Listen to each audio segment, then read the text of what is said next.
Abra usted su Biblia, mis hermanos, para leer la palabra del Señor en el libro de Hebreos, capítulo 4, del verso 14 al 16. Vamos a continuar con la exposición del libro de Hebreos en el capítulo 4, del 14 al 16. Solamente 3 versículos. En la Reina Valera, por favor, mi hermano.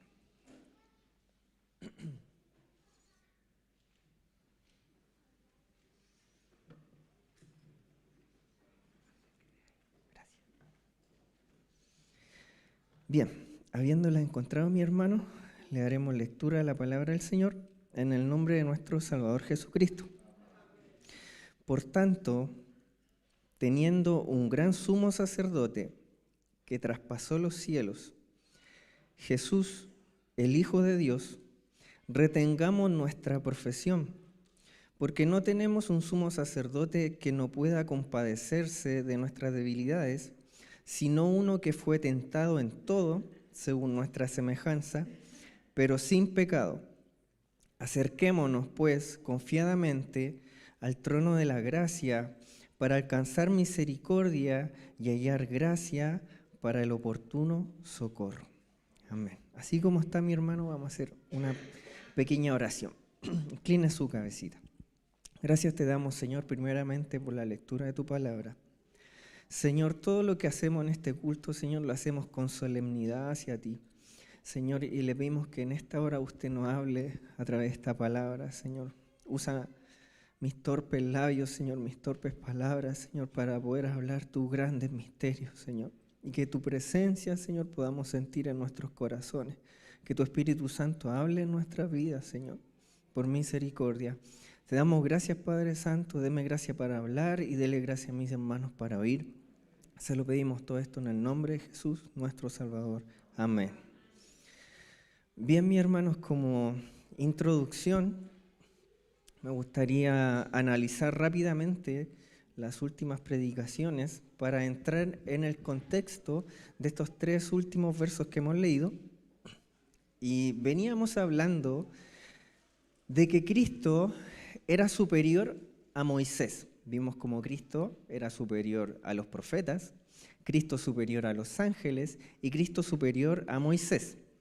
Y aquí el autor de Hebreo hace un gran paréntesis hablando de la ira de Dios en el desierto provocado por el pueblo de Israel cuando endurecieron sus corazones, incluso viendo cómo Dios había sacado al pueblo de Egipto con mano poderosa. 3 veces el autor de Hebreo, inspirado por el Espíritu Santo, dice, por lo cual, como dice el Espíritu Santo, recalca, dice el Espíritu Santo, no el autor, si oyeres hoy su voz, no endurezcáis vuestros corazones como en la provocación, en el día de la tentación en el desierto, donde me tentaron vuestros padres y me probaron y vieron mis obras 40 años. Eso lo dice en Hebreos 3:12. Perdón, continúa en Hebreos 3:12. Mirad, hermanos, que no haya en ninguno de vosotros corazón malo de incredulidad para apartarse de Dios. ¿Cuál era el problema de Israel? Que tenían un corazón malo e incrédulo, incluso viendo todo lo que Dios había hecho con ellos, viendo la columna de fuego en las noches, la columna de nube en el día, comiendo maná, comiendo carne, el Señor les proveía agua. Viendo todo eso, Israel tentaron a Dios, apartaron su corazón y se llenaron de incredulidad. Como decía nuestro hermano Katsumi, su corazón se endureció, se provocó una callosidad. Y uno podría decir, bueno, que eran necios los hebreos. Pero fíjese que eso no se aleja mucho de la iglesia hoy en día, porque hay gente que participa en los cultos, canta las alabanzas, escucha las alabanzas, participa en la ofrenda de la actividad de la iglesia y son incrédulos, tienen el corazón endurecido y están apartados del Dios vivo. Esa es la misma advertencia que está haciendo el autor de Hebreo, que las hace 3 veces en Hebreo 3:7, Hebreo 3:14 y Hebreos 4:7, el autor lo recarga 3 veces. Si oyeres hoy su voz, no endurezcáis vuestros corazones. Amén. Pero Israel endureció su corazón y, como decía mi hermano, se le hizo esa callosidad. ¿Cuál fue la consecuencia de Israel? La consecuencia al ellos decir que estaban mejor en Egipto porque no tenían comida en el desierto. ¿Cuál fue la consecuencia de decir que Dios los llevó al desierto a morir? ¿Cuál fue la consecuencia de querer juzgar a Moisés y juzgar a Dios porque no tenían agua? Porque ellos prácticamente estaban diciendo: Dios, tú eres el culpable de que estemos pasando por todo esto. Prácticamente estaban diciendo: estábamos más cómodos en Egipto que acá contigo. ¿Cuál fue la consecuencia de la incredulidad de ellos? Es que Dios prometió que no entrarían a su reposo, a la tierra prometida. Su gran pecado fue la incredulidad y por renegar contra Dios. Y eso es lo que el autor de Hebreos quiere resaltar. No endurezcan su corazón. Si oyes su voz, no seas incrédulo, no reniegues de Dios. Porque así como Israel, por su incredulidad, no pudieron entrar al reposo de Dios, que era la tierra prometida, así tampoco, está diciendo el autor de Hebreos, ustedes entrarán a la tierra prometida, que es Cristo. ¿Se entiende hasta ahí, cierto? El contexto. Y como predicó mi hermano Juan Carlos el día miércoles, leyó Hebreos 4, versos 2 y 13, dice: porque la palabra de Dios es viva y eficaz y más cortante que toda espada de 2 filos y penetra hasta partir el alma y el espíritu, las coyunturas y los tuétanos, y discierne los pensamientos y las intenciones del corazón. Y no hay cosa creada que no sea manifiesta en su presencia. Antes bien, todas las cosas están desnudas y abiertas a los ojos de aquel a quien tenemos que dar cuenta. ¿Qué quiere decir esto? Explicaba mi hermana que como Dios juró que no entrarían a su reposo, eso se cumplió, su palabra fue eficaz. Y si bien la palabra de Dios para algunos es un consuelo y suministro espiritual, el autor está diciendo que la palabra de Dios en este caso fue para juicio, fue una espada de juicio. Y nuestro hermano decía que estamos desnudos ante la palabra de Dios, todo queda manifestado en su presencia y todas las cosas están expuestas ante Dios. Y atento con el verso 13, porque aquí me voy a colgar allá a entrar a la palabra, porque dice: no hay cosa creada que no sea manifiesta en su presencia, antes bien, todas las cosas están desnudas y abiertas a los ojos de aquel a quien tenemos que dar cuenta. No sé si usted siente el peso de ese verso, esa carga, esa responsabilidad que se nos está poniendo encima. Le voy a poner un ejemplo. No sé a quién escuché esto, creo que fue Paul Washer, que decía: imagina, hermano, que yo tengo un CD con una película de tu vida y vamos a poner ese CD en las pantallas para ver todos tus pecados. Y no solamente todos tus pecados, vamos a ver incluso los pecados que quieres hacer y no puedes hacer. Y vamos a ver todas tus vergüenzas, incluso los pecados que le has ocultado a tu familia. ¿Cómo se sentiría usted? Mal, avergonzado. El hermano que está sentado al lado suyo probablemente se cambiaría de puesto al ver su perversidad, cosas que no nos imaginábamos. Su familia sentiría vergüenza. Usted no querría ver a los ojos a nadie. Bueno, este verso, el verso 13, es peor, porque quedaríamos expuestos. Dios está diciendo aquí que Dios sabe lo que hay en su corazón. Tus pecados más perversos, tus pensamientos más inmundos, más crueles, incluso los que no puedes llevar a cabo, pero te gustaría. Pero no los haces por la consecuencia de ese pecado. Eso está puesto ante Dios. Dios sabe la intención de tu corazón, que aunque no consumas el pecado, sabe que piensas en ello y pecas horriblemente en tu corazón. Y si tú ahora te pararas enfrente de Dios, ahora mismo te pararas enfrente de Dios, no durarías ni una milésima de segundo ante la presencia de Dios, porque serías desintegrado por su santidad. Por lo tanto, con esta linda introducción, quiero hacerle una pregunta. ¿Qué necesita usted? Uno podría decir, bueno, necesitamos a Dios. Pero insisto, si apareciéramos delante de Dios, ¿qué pasaría? ¿Cómo está nuestra condición? Y aquí me voy a tomar de lo que dijo mi hermano Juan Carlos el día miércoles para ponerle el título a mi predicación. Necesitamos un sumo sacerdote. Necesitamos que alguien nos declare justo ante Dios. Y vamos a explicar brevemente qué significa un sumo sacerdote, qué hacía el sumo sacerdote, porque de ahora en adelante la palabra habla de eso, entonces hay que hacer la introducción. Un sumo sacerdote es quien ocupaba una posición preeminente en el templo o en el tabernáculo, se encargaba de supervisar el ritual de adoración a Dios y actuaba como máximo representante entre la nación y entre Dios. Él estaba al centro, al medio.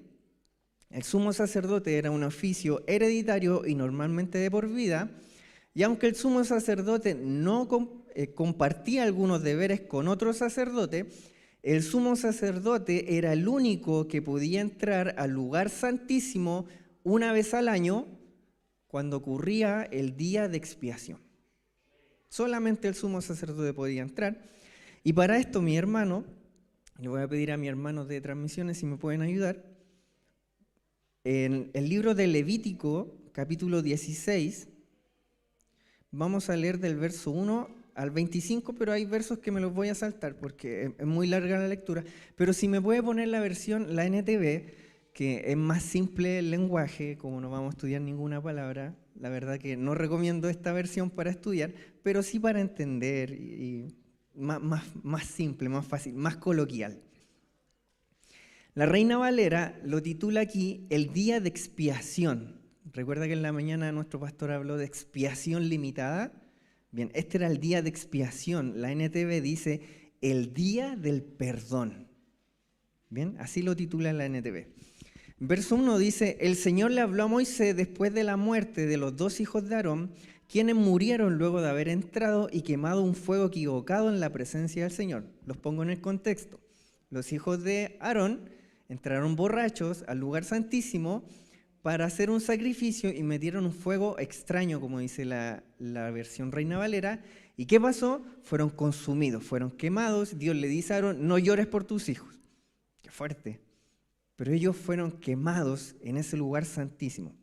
El verso 2 dice, el Señor le dijo a Moisés, advierte a tu hermano Aarón, y ojo con esto, que no entre cuando quiera en el lugar santísimo que está detrás de la cortina interior. Recuerde que había un velo, ¿ya? Un velo grueso, de una tela muy gruesa, que separaba el lugar interior, que era el lugar santísimo.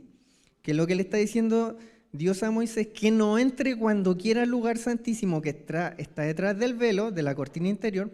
Si lo hace, morirá, pues allí está la tapa del arca, el lugar de expiación. Y mire, dice, y yo mismo estoy presente en la nube que está sobre la tapa de expiación. Verso 3, cuando Aarón entre a la zona del santuario deberá seguir fielmente estas instrucciones. Y aquí da un montón de instrucciones de cómo se debía presentar el sumo sacerdote. No era llegar y entrar. Vamos a leer algunos versos, mi hermano. Deberá llevar un becerro para una ofrenda por el pecado y un carnero para una ofrenda quemada. Tiene que vestirse con la túnica de lino y la ropa interior de lino que se usa directamente sobre la piel. Amarrará la faja de lino a su cintura y se pondrá sobre la cabeza el turbante de lino. Estas son las vestiduras sagradas por las que deberá bañarse con agua antes de ponérselo. Aarón deberá tomar de la comunidad de Israel 2 chivos para la ofrenda por el pecado y un carnero para la ofrenda quemada. El verso 6 dice, ojo aquí, Aarón presentará su propio becerro como ofrenda por el pecado para purificarse a sí mismo y a su familia, y así serán justos delante del Señor. El sumo sacerdote tenía que hacer un sacrificio para él primero, antes de entrar al lugar santísimo, hacer un sacrificio por el pueblo. El verso 7. Luego deberá tomar los 2 chivos y los presentará ante el Señor a la entrada del tabernáculo. Después hará un sorteo sagrado para determinar qué chivo será apartado como ofrenda para el Señor, el cual llevará los pecados del pueblo al desierto de Azazel. Después Aarón presentará como ofrenda por el pecado al chivo escogido por el sorteo para el Señor. Al otro chivo, el chivo expiatorio, escogido por sorteo para ser enviado al desierto, lo mantendrán con vida delante del Señor. Cuando sea enviado a Azazel en el desierto, el pueblo será purificado y así serán justos ante el Señor. Vuelve a recargar el verso 11. Aarón presentará su propio becerro como ofrenda por el pecado para purificarse a sí mismo y a su familia, y así serán justos delante del Señor después de haber matado el becerro como ofrenda por el pecado. Tomará incienso y lo llenará con brasas ardientes del altar que está delante del Señor. Luego tomará 2 puñados de incienso aromático en polvo y llevará incensario y el incienso detrás de la cortina interior. Verso 13. Allí en la presencia del Señor pondrá el incienso sobre brasas encendidas a fin de que una nube de incienso se eleve sobre la tapa del arca, el lugar de expiación que está sobre el arca del pacto. Mire esto, si sigue estas instrucciones, no morirá. Muchas instrucciones, la verdad que el libro de Levítico... Yo lo leí completo y no es un libro muy atractivo, la verdad me quedé dormido varias veces, igual que usted ahora. Pero la verdad que sí, son instrucciones, pero sabe que para el sumo sacerdote debía seguirla al pie de la letra, porque si no lo hacía, moría. Simplemente, de hecho decían que andaba con unas campanitas para saber que se estaba moviendo, y si dejaban de sonar las campanas, andaba con un cordel y murió. Y lo tiraban para afuera, no podían entrar, tenían que tirarlo para afuera amarrado. Era terrible. El verso 17 dice, si nos podemos saltar al verso 17, mire, ojo aquí, dice, a nadie más se le permitirá estar dentro del tabernáculo cuando Aarón entre para la ceremonia de purificación en el lugar santísimo. Nadie podrá entrar hasta que él salga después de haberse purificado a sí mismo, a su familia y a toda la congregación de Israel, haciéndolos justos ante el Señor. Y aquí me voy a saltar al verso 21 para ir rápido. Aquí hace la expiación. Se pondrá ambas manos encima de la cabeza del chivo y confesará sobre él toda la perversidad, la rebelión y los pecados del pueblo de Israel. De esta forma traspasará los pecados del pueblo a la cabeza del chivo. Después su nombre especialmente seleccionado para la tarea llevará el chivo al desierto. Al irse el chivo al desierto llevará los pecados del pueblo sobre sí mismo a una tierra desolada. Entonces, ¿qué hacía el sumo sacerdote? Tenía todo un ritual para hacer los sacrificios y entrar al lugar santísimo. Era el único que podría entrar al lugar santísimo, ya que si entraba otro, moría, simplemente. Era el único que podía expiar los pecados del pueblo poniendo las manos sobre el cordero, era el único que podía purificar al pueblo mediante el sacrificio y era el único que podía hacer el sacrificio. Nadie más podía entrar a ese lugar porque los hijos de Aarón entraron y murieron quemados. De hecho, Isaías, cuando entra al templo y ve la gloria de Dios, ¿qué dice? Ay de mí, que soy muerto. Él sabía, Isaías no debía estar ahí. Isaías no era sumo sacerdote. Isaías no debía entrar a ese lugar. Solamente el sumo sacerdote podía entrar a ese lugar porque estaba la presencia de Dios. Y la presencia de Dios, la santidad de Dios, era tan brutal, por así decirlo, que mataba a cualquiera que se ponía ahí. Entonces el sumo sacerdote era el intermediario entre Dios y el pueblo. El sumo sacerdote era el único que podía interceder. Y aquí entramos a la palabra de hoy. Si me puede poner el verso 14, Hebreos 4:14, y empieza con una conclusión. Dice, por tanto. Esa es una conclusión. Entonces tenemos que leer atrás. Por tanto, ¿qué? ¿Qué dicen los versos anteriores? Por tanto, como estás desnudo ante los ojos de Dios y tu perverso corazón está expuesto y Dios puede ver hasta lo más íntimo de tus pensamientos, que en consecuencia eso te lleva a ser un desobediente e incrédulo y a apartarte de Dios, igual que el pueblo de Israel. Y si te paras delante de Dios, estás completamente inmundo y serías consumido, dice el autor de Hebreo. Por tanto, tienes un sumo sacerdote que traspasó los cielos, Jesús, el Hijo de Dios.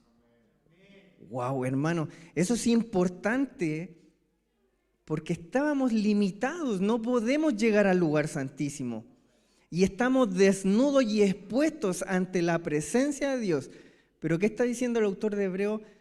Pero ahora, por tanto, ahora tienes un sumo sacerdote. Está diciendo que Jesús ahora está en ese lugar santísimo, en la presencia de Dios, a la diestra de Dios, intercediendo por tus pecados y por mis pecados. Por lo tanto, ahora tu pecado no está expuesto delante de Dios, porque así como el sumo sacerdote del Antiguo Testamento declaraba al pueblo justo, Jesús también lo hace con nosotros y nos declara justos delante de Dios. Debido a que la ofrenda expiatoria de Jesús se ha hecho en el contexto de un pacto nuevo y superior. Por otra parte, fue presentado en el tabernáculo celestial, no en el terrenal, porque la sangre también que presentó Cristo era superior, y a diferencia de la ofrenda del antiguo pacto, Jesús presentó esta ofrenda una vez y para siempre. Es como que si ahora yo dijera, bueno, traigan la película del hermano, no sé, del hermano Kevin, para ver sus perversiones. Y entrar a Jesús como sumo sacerdote, yo lo declaro justo, se borra el video. ¡Wow! ¡Qué afortunados somos! Gloria a Dios por eso. Para ir avanzando, mi hermano, si tenemos un sumo sacerdote que traspasó los cielos, fíjese que los sacerdotes del Antiguo Testamento eran los levitas, llevaban el arca, guiaban al pueblo a la tierra prometida, pero ahora Cristo dice que traspasó los cielos y nos guía al reposo celestial. Es superior a un sacerdote y a un sumo sacerdote porque es el Hijo de Dios. Entonces, ¿qué hace el autor de Hebreo? Luego de explicar que tenemos un sumo sacerdote superior, mejor, dice, retengamos nuestra profesión. De hecho, la Biblia en las Américas, que sí es una versión para estudiar, lo dejo claro, lo dice con una mejor traducción, dice, retengamos nuestra fe. Y como decía mi pastor en la mañana, esta palabra fe se refiere a doctrina, se refiere al conocimiento que tenemos de Cristo, ¿ya? John MacArthur comenta sobre esto diciendo, Cristo es el centro de nuestra confesión de fe en el Evangelio, tanto en el credo como en el testimonio público y personal. ¿Qué le estaba diciendo? Ustedes retengan su fe en Cristo. Ustedes creen en Cristo, retengan su fe. ¿Cuál es el contexto? Que los judíos en el desierto renegaron contra Dios en el desierto y se apartaron. ¿Qué es lo que está diciendo el autor de Hebreo? Miren, retengan su fe, no se aparten, escuchen la voz del Señor. Mi hermano Jaime comentó en la introducción que esta carta fue enviada porque había persecución y muchos estaban volviéndose incrédulos, estaban abandonando su fe, estaban renegando de Dios y muchos estaban cayendo en apostasía. De hecho, después el autor de Hebreo habla de apostasía, de los que se fueron en contra, de los que apostataron, de los que incluso estaban en la iglesia y dejaron de creer. Por eso el verso siguiente, el verso 15, dice, porque no tenemos un sumo sacerdote que no pueda compadecerse de nuestras debilidades. ¿A qué se refiere esto, mi hermano? ¿Cuál era la debilidad de los hebreos según el contexto del libro? Como explicamos recién, era su incredulidad. Ellos estaban en tiempos de persecución, estaban apostatando de la fe ¿Y qué es lo que dice el autor de Hebreo? Aférrense a la fe, aférrense a Cristo, aférrense a Dios, no sean incrédulos, no sean infieles, no renieguen contra Dios. Y aquí, mis hermanos, la palabra aferrar o retener, como dicen otras versiones, es del verbo krateo en griego, que este versículo o esta palabra se traduce como aferrémonos, retengamos, se utiliza 47 veces en el Nuevo Testamento para hacer referencia a acciones como tomar de la mano a una persona. Esta palabra se ocupa cuando Jesús sanaba a los enfermos y decía que los tomaba, decía, se aferraban a él. O abrazar, cuando las mujeres rodearon los pies de Jesús resucitado y Jesús le dice, no me retengas, es como tomar fuerte. O el hombre cojo que se aferró a Pedro y a Juan. Ahí está esa palabra. Pero no obstante, esta palabra aferrarse que menciona aquí alude al compromiso. Es un compromiso. Es utilizada esta palabra cuando le escriben a los miembros de la iglesia de Pérgamo en Apocalipsis. Juan le escribe que ellos retienen el nombre de Jesús. ¿Qué significa eso? Que tenían un compromiso con la fe en Cristo. Y también menciona en la iglesia de Tiatira y Filadelfia a permanecer doctrinalmente puras, aferrándose a sus compromisos con el Señor. ¿A qué se refiere esto? Aferrar es una palabra que se traduce como comprometerse. Aférrense a la fe, comprométanse con la fe, comprométanse con sus creencias. El autor de Hebreo está llamando a los receptores de esta carta a seguir comprometidos con Jesús, manteniendo su confesión pública de que Jesús era el Hijo de Dios. Ahora dice que nuestro sumo sacerdote se compadece. Esta es una palabra griega que se traduce como simpateo, suena como simpático. De hecho sí, es la palabra simpático en español, simpatía. Pero no es esa simpatía de carácter, de decir, el hermano es simpático, es buena onda. No es esa palabra. ¿Se imagina que Jesús fuera esa palabra compadecer, simpático? Oye, hermano, estás condenado, pero Jesús es simpático. Va a ir a juicio, pero Jesús es simpático. Es como si yo le dijera, hermano, tiene una cita con el juez en el tribunal. Y sabe que su caso está difícil, probablemente se vaya a la cárcel, pero le pusieron un abogado súper simpático. No me da ni una esperanza. Pero la palabra aquí, lo que se refiere, la palabra se refiere a ofrecer auxilio solidario. Si va a la corte y usted sabe que es culpable y será condenado, ese abogado se va a compadecer de su debilidad, de su falta, porque le está ofreciendo solidariamente auxilio y se lo está dando gratuitamente. Eso es lo que está queriendo decir el autor. El verso 15, porque no tenemos un sumo sacerdote que no se pueda compadecer de nuestras debilidades, sino uno que fue tentado en todo según nuestra semejanza, pero sin pecado. Él conoce su debilidad porque también fue tentado. Y aquí respondamos una pregunta. Dice Jesús fue tentado, ¿cierto? Jesús es Dios, ¿cierto? ¿Sí? Sí. ¿Dios puede ser tentado? No. Entonces, ¿por qué dice que Jesús fue tentado según nuestra semejanza? ¿O fue tentado su parte humana? ¿Acaso su parte humana estaba separada de la parte divina? ¿La divinidad de Jesús no podía ser tentada, pero su humanidad sí? Y esto, mi hermano, voy a hacer un pequeño paréntesis aquí. Esto es algo que la teología liberal enseña, que la parte humana de Cristo sí podía ser tentada, pero no la parte divina.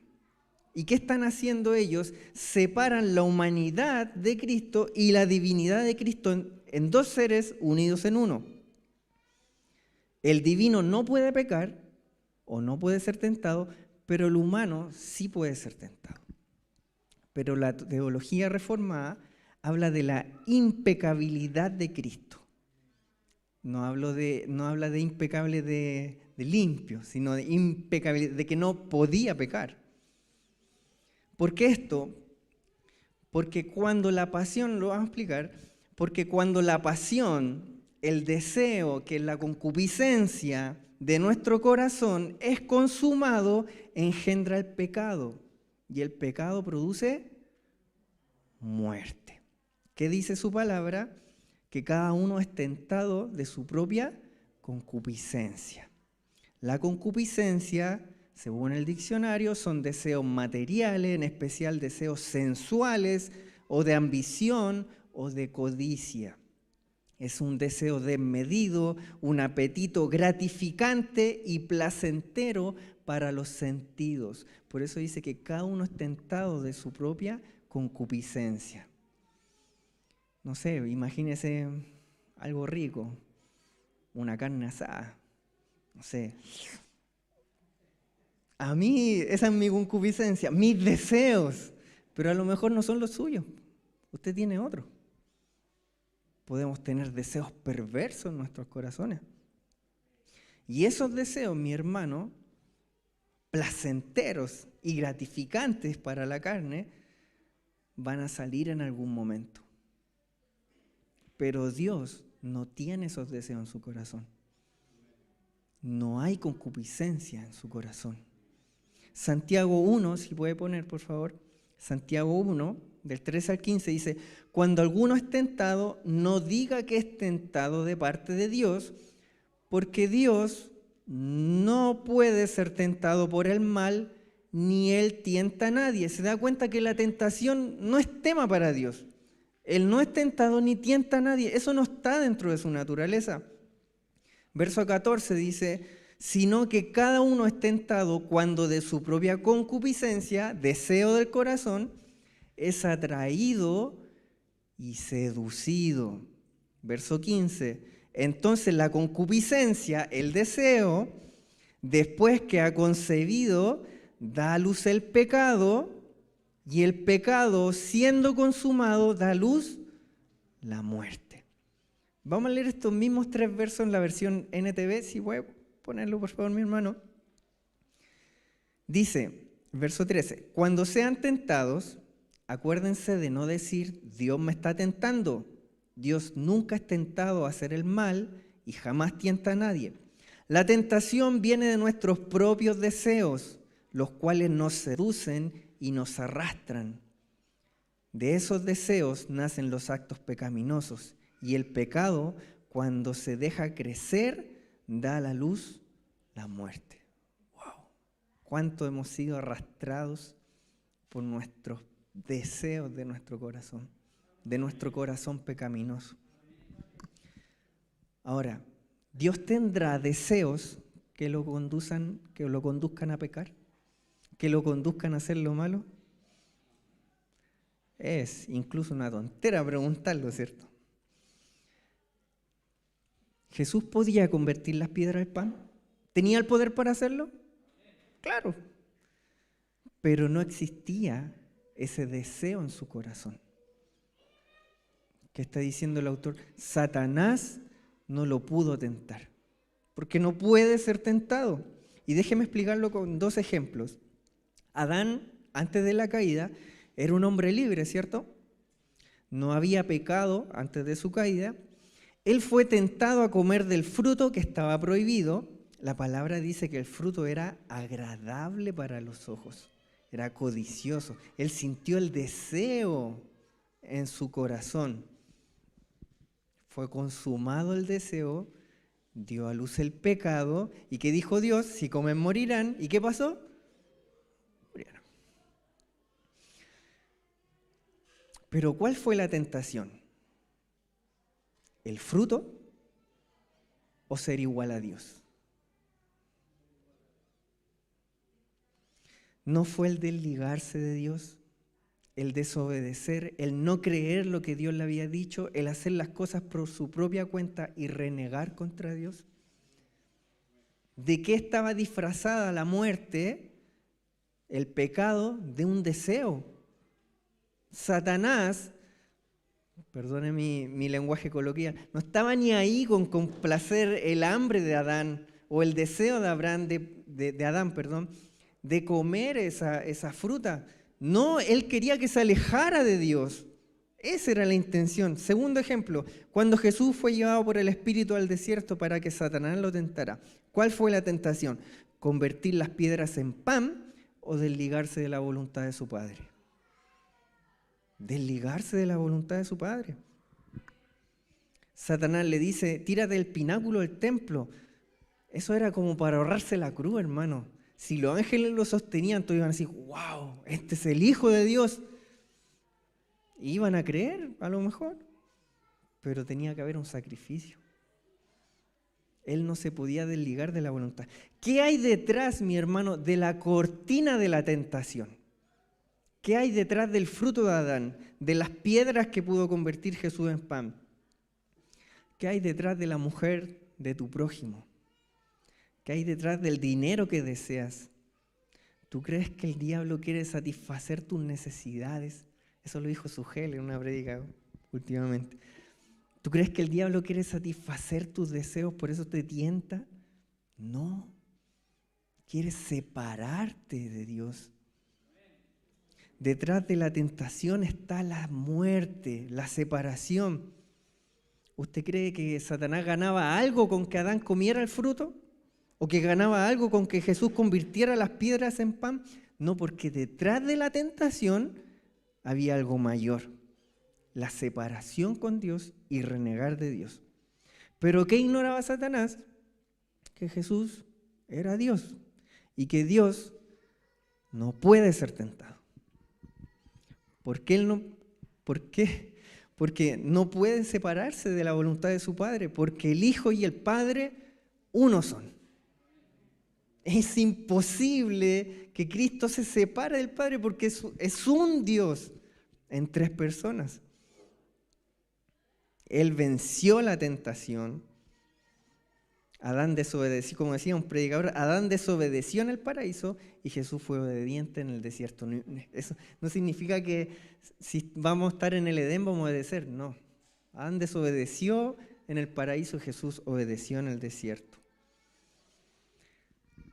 Y esta es una paradoja, mi hermano, que se encuentra en la naturaleza de Jesús como Dios hombre. Jesús sintió toda la fuerza de la tentación y que las tentaciones que afrontó eran verdaderas, lo invitaron a pecar esas tentaciones. De otro modo, no serían tentaciones. Sin embargo, como Dios que era, no quiso pecar ni pecó.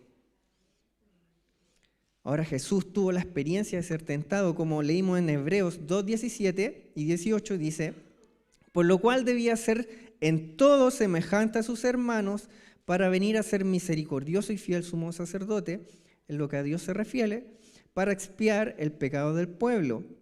Pues en cuanto él mismo padeció siendo tentado, es poderoso para socorrer a los que son tentados. Esta palabra, mi hermano, padeció, se traduce como experimentar, pero no se refiere a un experimentar de probar, sino un experimentar de conocer.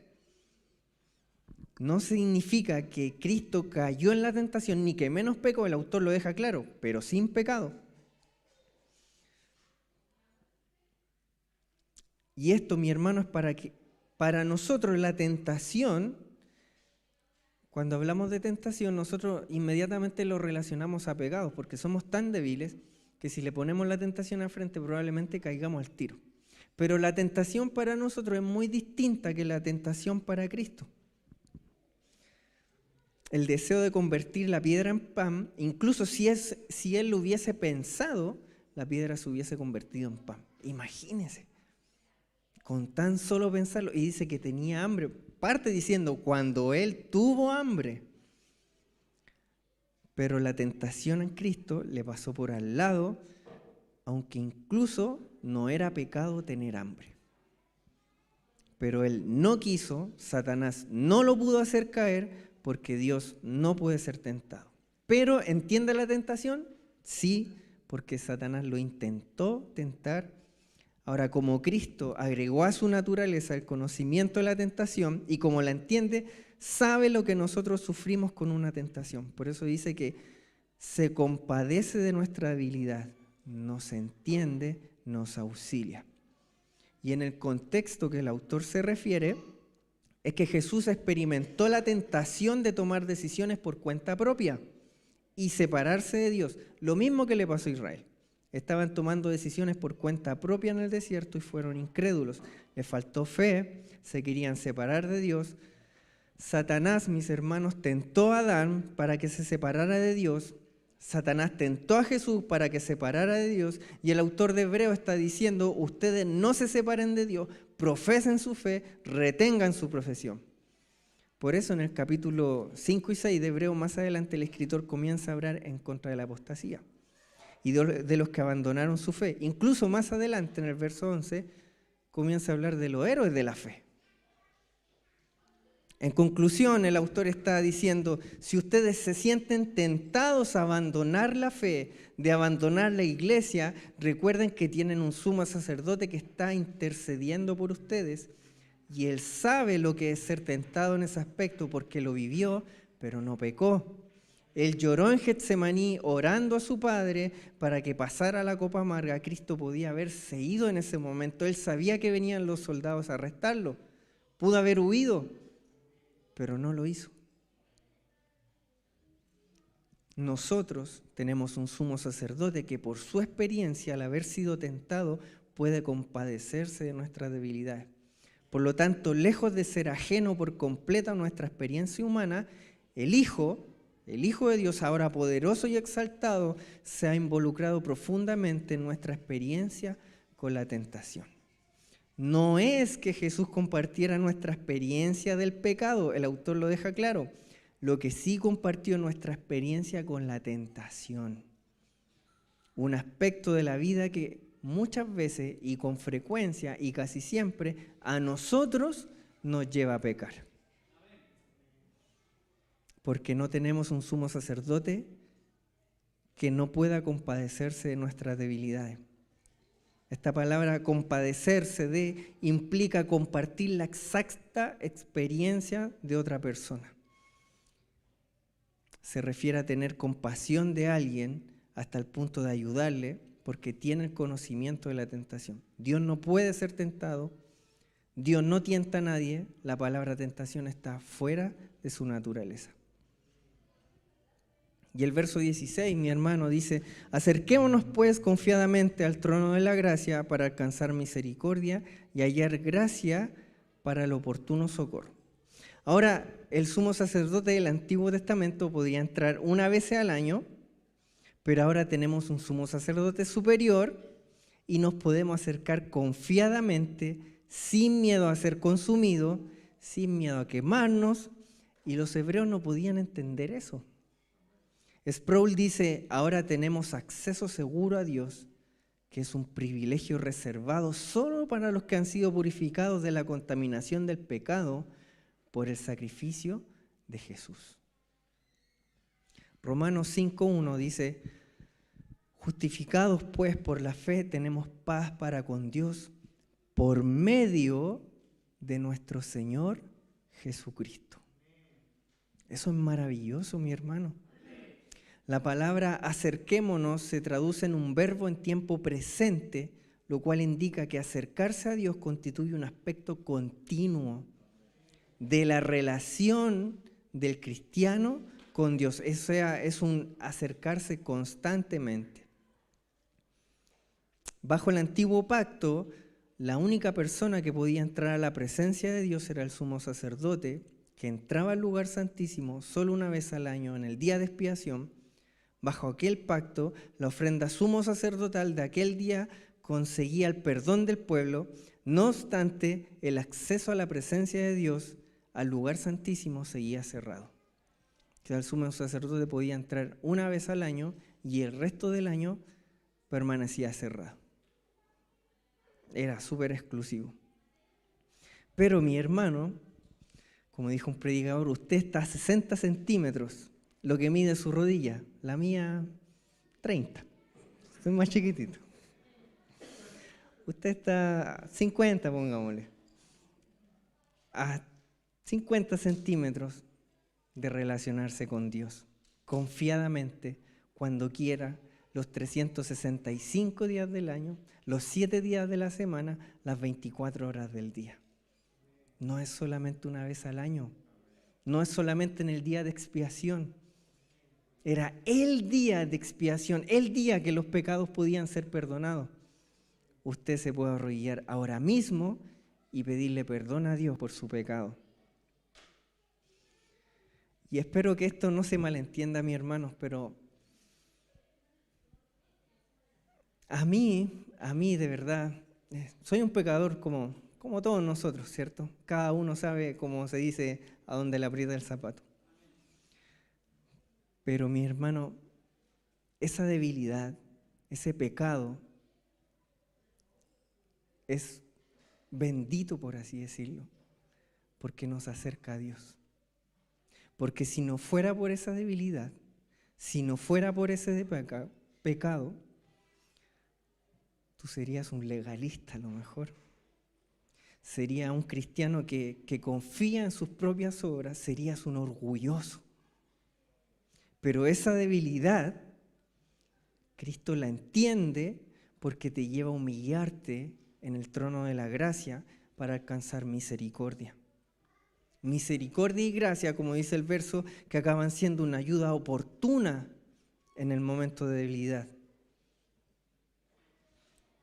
En el antiguo pacto, solo una vez al año los pecados del pueblo eran expiados. Nadie podía ingresar al lugar santísimo. Si tú entrabas, serías calcinado, tu pecado, tu maldad quedarían expuestos ante Dios y caerías muerto ahí mismo. Pero ese grueso velo que separaba al hombre de Dios, que separaba al pecador del lugar santo, se partió en dos. Cuando Cristo, colgado en la cruz, dijo, consumado es. Y abrió una puerta, mis hermanos, para que todos entráramos al lugar santísimo. Él adelante como nuestro mediador, haciéndonos justos a todos. Y nos acercó a Dios primeramente porque Cristo se acercó a nosotros. Nuestro sumo sacerdote conoce tu debilidad, conoce mi debilidad, conoce tu tentación, las cosas que te afectan. Pero ¿qué dice? Aférrate a la fe, aférrate a Cristo. Incluso, mi hermano, cuando recién hayas pecado y te sientas horrible, ¿qué dice la palabra? Clama por misericordia y hallarás gracia. Pero no reniegues contra Dios, no endurezcas tu corazón ni niegues la fe, no seas incrédulo. Ora a Dios, arrodíllate, y esta relación que está hablando, dice, acerquémonos pues confiadamente al trono de gracia para alcanzar misericordia. Esto, mi hermano, el autor lo refiere a la oración. Podemos relacionarnos con Dios a través de la oración. Sproul dice, la misericordia responde a nuestra necesidad de perdón cuando hemos sucumbido a la tentación. Y la gracia trae el apoyo oportuno para sostenernos en medio de la tentación. Mi hermano, aquí todos hemos pecado, todos somos malos. Constantemente estamos pecando, constantemente estamos cayendo en tentación. Y una de las razones que caemos, que sucumbimos ante la tentación, ante el pecado, es porque dejamos de relacionarnos con Dios. Dejamos de orar, dejamos de leer, incluso dejamos de congregarnos. Y la oración, mi hermano, viene a ser la llave para tener esa confianza con Dios y confesar nuestros pecados. Y aquí, mi hermano, quiero confesarme ante la iglesia. No, voy a confesar mis pecados. Pero sabe que hay tres versículos, tres trozos de la palabra que cuando yo estoy mal, cuando siento que le fallé al Señor, los traigo a mi oración. Y a mí me tocan, hermano, me tocan de verdad. Porque normalmente cuando uno peca, se arrodilla y no sabe cómo empezar a orar. Y está como 1 minuto, 2 minutos, así. Y decimos, Señor, perdóname. Y nada más. Sentimos vergüenza. Y es normal porque eso, ¿sabe que la palabra muerte significa separación? Cuando alguien muere, nos separamos, ¿cierto?, de este plano. Y cuando Dios dice, ustedes morirán, ustedes se van a separar. Y el pecado es lo que hace. Satanás quiere que tú peques para que te separes de Dios. Por eso cuando pecas es tan difícil volver a orar, volver a congregarte. Pero gloria a Dios que tenemos un sumo sacerdote que nos entiende.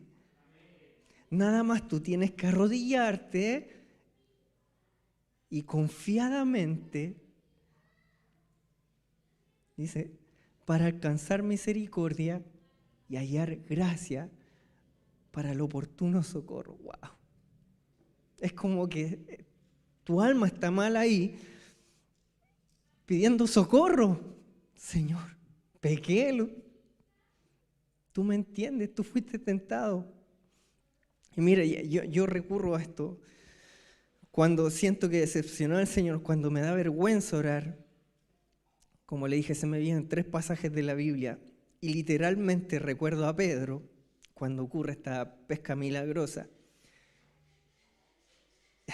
Y Pedro sale del barco y cae de rodillas ante Jesús y le dice, apártate de mí, porque soy un pecador. Y es mi oración y debe ser nuestra oración. Señor, soy un pecador. No merezco estar en tu presencia. No merezco misericordia. Soy indigno de estar en tu presencia. También recuerdo al publicano que había subido al templo a orar y dice que de lejos aún no quería alzar su vista y se golpeaba en su pecho y decía, sé propicio a mí, que soy pecador.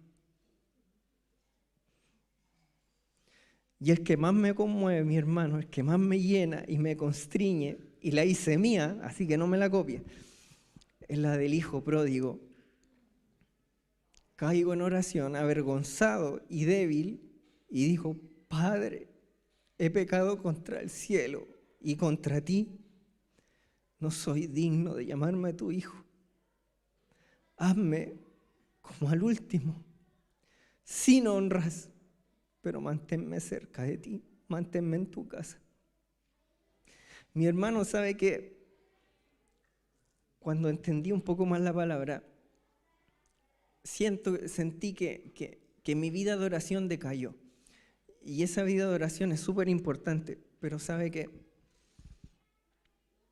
con esta palabra entendí que cada vez que me arrodille puedo encontrar misericordia. No voy a encontrar juicio, voy a encontrar misericordia para hallar gracia, para clamar por socorro.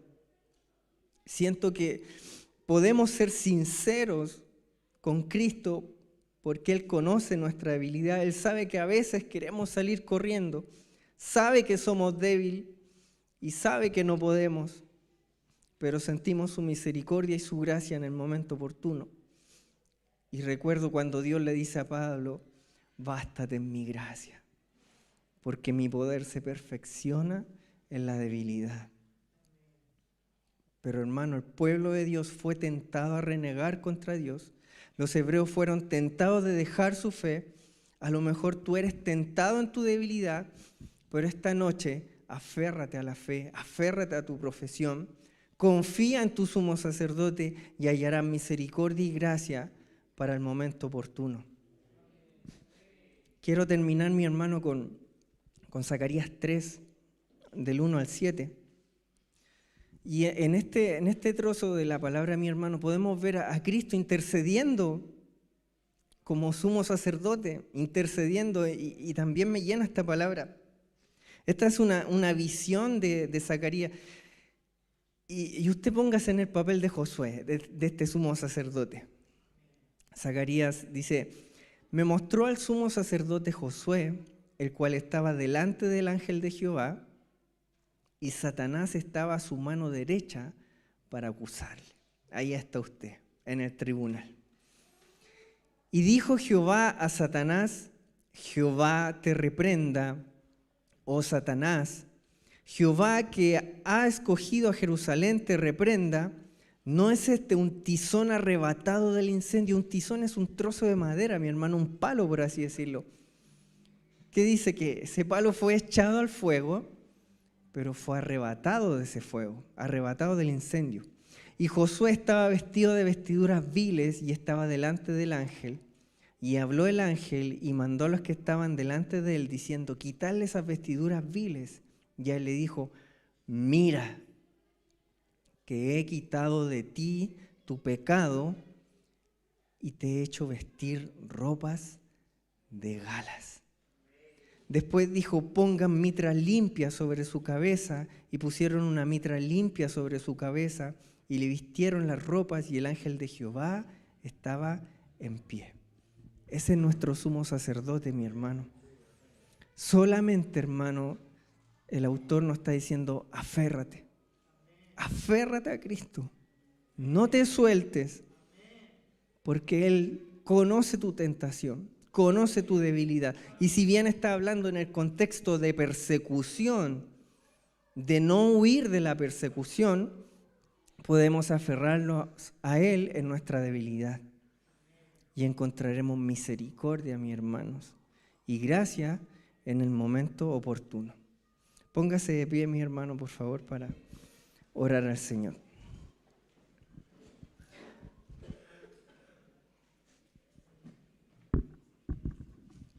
Gracias te damos, Padre Santo, por esta lección de la palabra, Señor. Te pedimos, Señor, que nos des humildad, Señor, en nuestro corazón, porque muchas veces nuestro orgullo, Señor, nos lleva a alejarnos de ti, Señor, a creer más en nuestras obras que en tu gracia y misericordia, Señor. Señor, en esta noche acudimos a ti por misericordia, Señor. Acudimos a tu trono de gracia para hallar misericordia, Señor. Y sabemos que ahí, Señor, no la merecemos, Señor. Pero encontramos el socorro oportuno, Señor, en ti, porque tú eres nuestro sumo sacerdote, Padre Santo. Gracias, Señor, porque si fuera por nuestros méritos seríamos consumidos, Señor. Gracias por abrir el paso, por guiarnos hasta nuestro Padre, Señor, y por poder entrar directamente a Él, Señor, donde está el Rey en su trono, Señor. Gracias por esta misericordia que tú nos das día a día. Gracias por esta gracia, por este amor derramado sobre nuestras vidas. Señor, y socórrenos, Padre Santo.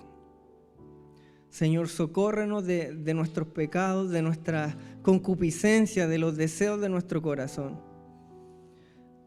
Gracias te damos, Padre Santo, y te pedimos todo esto por los méritos de Cristo Jesús, nuestro Salvador. Amén.